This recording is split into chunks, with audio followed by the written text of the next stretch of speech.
Hello, this is my English language companion video to a report I did in German on the interesting tradition of Gickelschlagen in Strutzbach. If you haven't already seen it, you might want to watch this first. If you need English subtitles, you'll find them by activating the CC button down there somewhere. So this is an event that takes place every year in the village of Strutzbach during the carnival season. Now in the previous video we mentioned Schmutziger Donnerstag as the day when traditionally the storming of the town hall takes place. This event takes place on Rosenmontag. This is the Monday before Ash Wednesday, and in most parts of Germany, certainly along the Rhine, this is actually the high point of German carnival, not as in, for example, France, the Tuesday. This is the day when cities like Mainz and Cologne have their big processions, Rosenmontagsumzug, or simply Rosenmontagszug. The German word Zug is fascinating because it has so many different meanings and can confuse many people. For example, in this case, it means a procession. But it could also be a move in a board game. It can be a pull on a cigarette. It can be a draft, as in a draft of air coming in under the door. Or it could also be a train.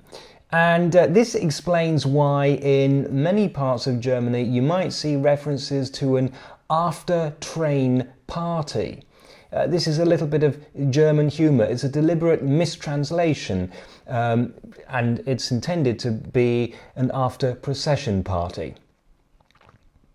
This is a German joke. Now, unfortunately, my original report on Gickelschlagen contained a factual error. Let's hear what I said. Soweit man weiß, gibt es sowas Ähnliches nur an einem anderen Ort.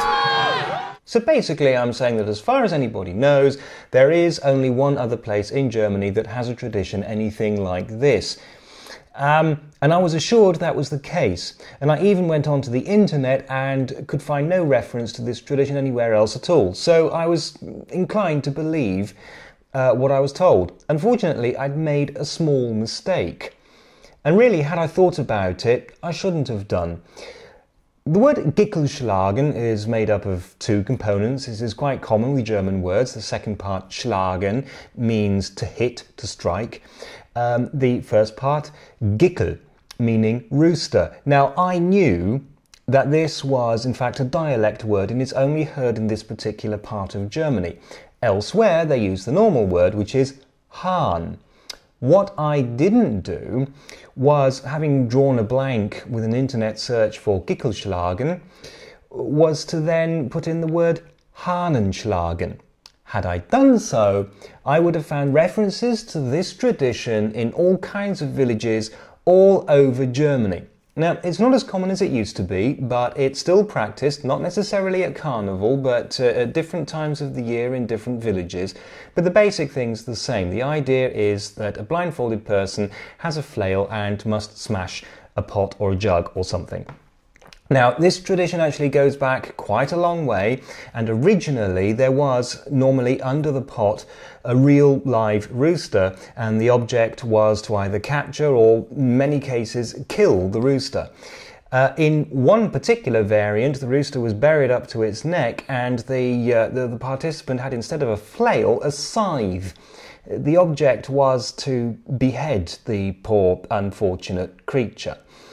Not surprisingly, this particular sport no longer exists in its traditional form. But it does still exist in many places, and often they either use an empty pot, as they did in Strutzbach, or they use some kind of a dummy. And very often, as here, the prize is a rooster.